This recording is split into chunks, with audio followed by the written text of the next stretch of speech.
নমস্কাৰ বন্ধুসকল, অনলাইন সহাৰি চেনেলটোলৈ আপোনালোক সকলোকে পুনৰবাৰ স্বাগতম জনাইছোঁ। আজিৰ ভিডিঅ'টোত মই দেখাব গৈ আছোঁ ফৰেষ্ট ডিপাৰ্টমেণ্ট ৰিক্ৰুটমেণ্টৰ কাৰণে আপোনালোকে কেনেকৈ অনলাইন আবেদন কৰিব। গতিকে সকলো প্ৰচেছ দেখুৱাম, ফটো কেনেকৈ বনাব পাৰি আৰু ডকুমেণ্টবোৰ কেনেকৈ আপোনালোকে বনাব পাৰিব আৰু চিগনেচাৰ কেনেকৈ বনাব, এভৰিথিং দেখুৱাম। গতিকে ভিডিঅ'টো আৰম্ভ কৰোঁ। আপোনালোকে গুগলত গৈ আছাম কেৰিয়াৰ বুলি চাৰ্চ কৰিব। চাৰ্চ কৰাৰ পাছতে এইটো অপশ্যন আহি যাব। তাৰ পাছত আপোনালোকে স্ক্ৰল ডাউন কৰি যোনটো প্ৰথমতে ওলাই থাকিব বা প্ৰথমত ওলাব পাৰে, আপডেট হৈ থাকেতো, কাৰণ ফৰেষ্ট ডিপাৰ্টমেণ্ট ৰিক্ৰুটমেণ্ট 2023-2741 ভেকেঞ্চি আছে টোটেল। তাতে ক্লিক কৰিব। তাত ক্লিক কৰাৰ পাছতে আপোনালোকে দেখা পাব অলপ তললৈ স্ক্ৰল ডাউন কৰিলে তাতে অনলাইন যোনটো লিংক আছে, অনলাইন এপ্লিকেশ্যন লিংক, তাতে ক্লিক কৰোঁ প্ৰথম অপশ্যনটো।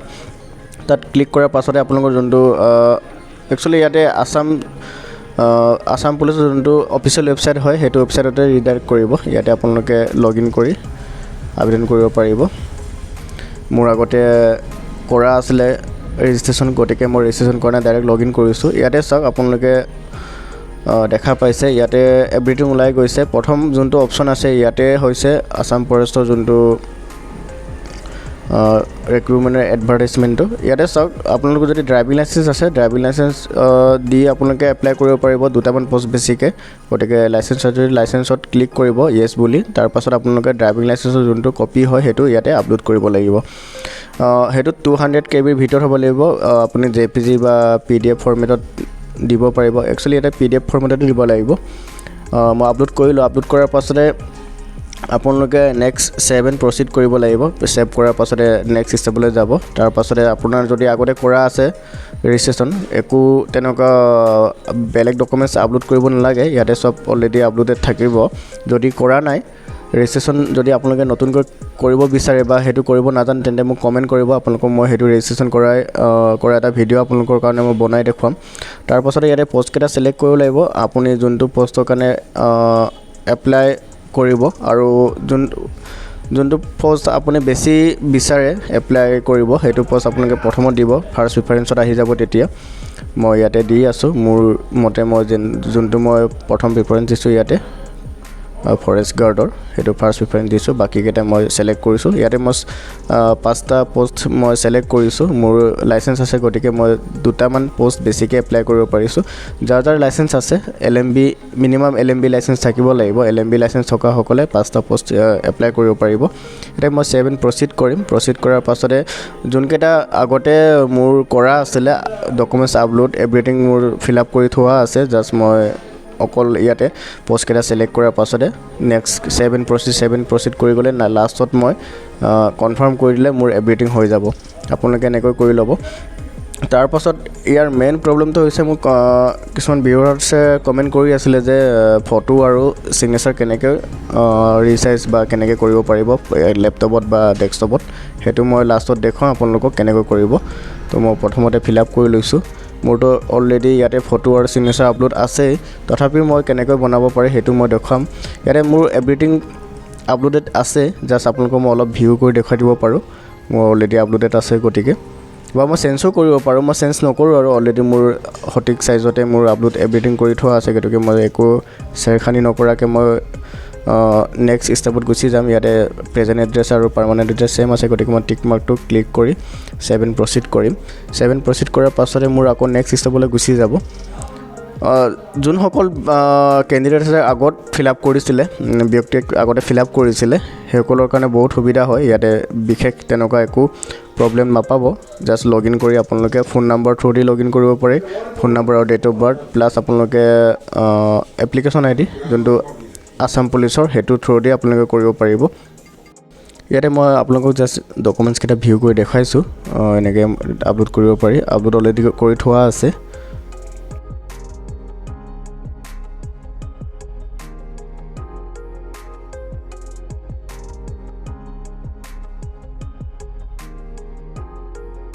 ইয়াতে আপোনালোকে গোটেইখিনি এবাৰ ক্ৰছ চেক কৰাৰ পাছতে ছেভ এণ্ড প্ৰচিড কৰি দিব। ছেভ এণ্ড প্ৰচিড কৰাৰ পাছতে আপোনালোকে স্ক্ৰল ডাউন কৰিব তললৈ অলপ। বাকীকেইটা চব ডিটেইলছ চোৱাৰ পাছত মই গোটেইকেইটা মই চেক কৰিলোঁ, মোৰ ঠিকেই আছে এভৰিথিং। তো মই লাষ্টত কনফাৰ্ম কৰি দিম। কনফাৰ্ম কৰাৰ পাছতে এটা OTP যাব, যোনটো ফোন নম্বৰ আপোনাৰ দিয়া আছিলে, এইটো ফোন নম্বৰ এটা OTP যাব। এই OTPটো ইয়াতে ফিল আপ কৰাৰ পাছতে আপোনাৰ অনলাইন প্ৰচেছ ছাকচেছফুলি কমপ্লিটেড হৈ যাব তো এনেকৈ আপোনালোকে অতি সহজে কৰি ল'ব পাৰিব যদি ৰেজিষ্ট্ৰেশ্যন আগতে কৰা আছে যদি ৰেজিষ্ট্ৰেশ্যন কৰা নাই ৰেজিষ্ট্ৰেশ্যনটো কৰি ল'ব লাগিব তাতে ৰেজিষ্ট্ৰেশ্যন কৰোঁতে আপোনালোকৰ সেই ডকুমেণ্টছবোৰৰ ডিটেইলছবোৰ দিব লাগিব SLC ৰোল নাম্বাৰ আৰু HSৰ ৰোল নাম্বাৰ বা গ্ৰেজুৱেশ্যন ছেম হ'ব আৰু ৰেজিষ্ট্ৰেশ্যন নাম্বাৰ লাগিব প্লাছ মাৰ্কছবোৰ আপোনাৰ পাৰ্চেণ্টেজ হিচাপত আৰু ডিভিজনটো কি হয় সেইটো দিব লাগিব অতি সহজ আপোনালোকে আৰু প্লাছ এমপ্লয়মেণ্ট এক্সচেঞ্জখন সেইটো মেণ্ডেটৰী হয় সেইটো লাগিবই আপোনালোকক সেইটো আপোনালোকে অনলাইনতো উলিয়াই ল'ব পাৰিব মোৰ চেনেলত ভিডিঅ' দি থোৱা আছে আপোনালোকে চাই এপ্লাই কৰিব পাৰিব কেনেকৈ ইয়াতে একনলেজমেণ্ট ৰিচিপ্টখন আপোনালোকে ছেভ কৰি ৰাখিব পাৰিব বা প্ৰিণ্ট আউট ল'ব পাৰে মই ইয়াতে ছেভ কৰি ৰাখিছোঁ আপোনালোকে যেনেকৈ বিচাৰে তেনেকৈ কৰি ল'ব মই ইয়াতে মোৰ ডকুমেণ্ট ফাইলত মোৰ এইটো একনলেজমেণ্ট ৰিচিপ্টখন ছেভ কৰি ৰাখিম এতিয়া মই দেখাওঁ আপোনালোকক কেনেকৈ আপোনালোকে ফটোশ্বপৰ জৰিয়তে ফটো বা ছিগনেচাৰ বা ডকুমেণ্ট কেনেকৈ বনাব পাৰিব অতি সহজ মই ষ্টেপবোৰ আপোনালোকক মই দেখাম এতিয়া ভিডিঅ'ত গতিকে চাই থাকিব ভিডিঅ'টো এতিয়া মই ফটোশ্বপটো অ'পেন কৰি আছোঁ ফটোশ্বপ অ'পেন কৰাৰ পাছত আপোনালোকক মই ফাইলকেইটা Ctrl+O কৰি ফাইলকেইটা মই ফটোশ্বপত আনি ল'ম আনি লোৱাৰ পাছত মই ৰিচাইজ কৰিম কেনেকৈ কৰিব আপোনালোকক মই দেখাম আৰু সাইজকেইটা আপোনালোকক মই দেখাম কিমান সাইজত আছে আৰু পাছত কিমান সাইজ হৈ যাব ইয়া চাওক মই ফটোটো এতিয়া সিলেক্ট কৰিম এটা ফটোটো মই আপোনালোকক ইয়াতে দেখা পাইছে 142 সামথিং কিবা এটা আছে ইয়াতে সাইজটো মই এটো মিনিমাম মই 30 KB তলত আনিম তো মই কেনেকৈ আনিম আপোনালোকক মই দেখাই আছোঁ তাৰ পাছতে মই আপোনালোকক এইটো মই দেখাইছোঁ ইয়াতে চাওক আপোনালোকে দেখা পাইছে 142 সামথিং কিবা এটা আছে ইয়াতে প্ৰপাৰ্টিছত মই আপোনালোকক দেখাই আছোঁ কিমান সাইজত আছিলে গতিকে এইটো মই ৰিচাইজ কৰি দেখুৱাম আৰু মই সিগনেচাৰটো ইয়াতে আনি ল'ম সিগনেচাৰটো মই ইয়াতে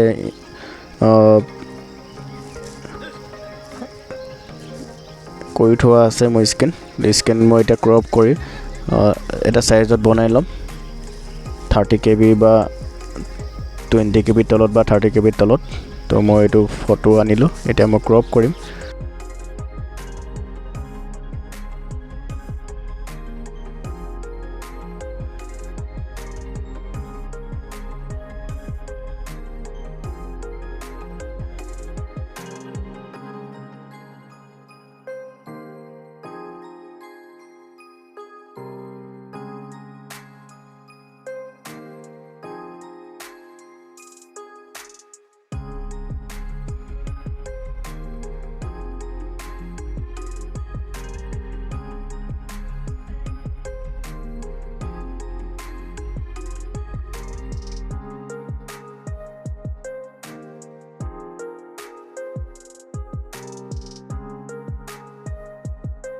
সিগনেচাৰটো বনালোঁ এতিয়া সিগনেচাৰ বনাৰ পাছত মই ফটোটো বনাম এতিয়া ফটোটো মই Ctrl+N কৰি মই কাষ্টমত গৈ মই কি কৰিম এতিয়া ফটো সাইজটো মই সিলেক্ট কৰি ল'ম ইয়াতে পিক্সেলত কৰি ল'ম দুটা অপচনে পিক্সেলত কৰি ল'ম তাৰ পাছত মই ওয়েটটো 213 দিম আৰু হাইটটো মই 225 এটা দিম আৰু ৰিজলিউশনটো 300 ৰাখিম 300 ৰাখাৰ পাছত মই এইটো ফটো সাইজটো আহি গ'ল ফটো সাইজটো অহাৰ পাছত মই এইটো যোনটো ফটো আছিলে আগৰটো এইটো ফটো মই ড্ৰেগ কৰি তাত নিম ড্ৰেগ কৰি নি তাত মই সেইটো সাইজত মই ফটোটো বনাই ল'ম বনোৱাৰ পাছত মই সেভ কৰিম সেভ কৰাৰ পাছত আপোনালোক মই সাইজটো দেখাই আছোঁ আপোনালোকে চাই থাকিব মই এটা ভইচ ওভাৰ নিদিওঁ আপোনালোকে ফটোটো সাইজটো চাই ল'ব কিমান হৈ যাবগে তো এনেকুৱা আপোনালোকে অতি সহজে বনাব পাৰিব গতিকে ভিডিঅ'টো ভাল লাগিলে লাইক কৰিব লগতে চেনেলত যদি নতুন তেন্তে চেনেলটো সাবস্ক্ৰাইব কৰি বেল আইকন ক্লিক কৰি ৰাখিব ধন্যবাদ জয় অসম বন্দে মাতৰম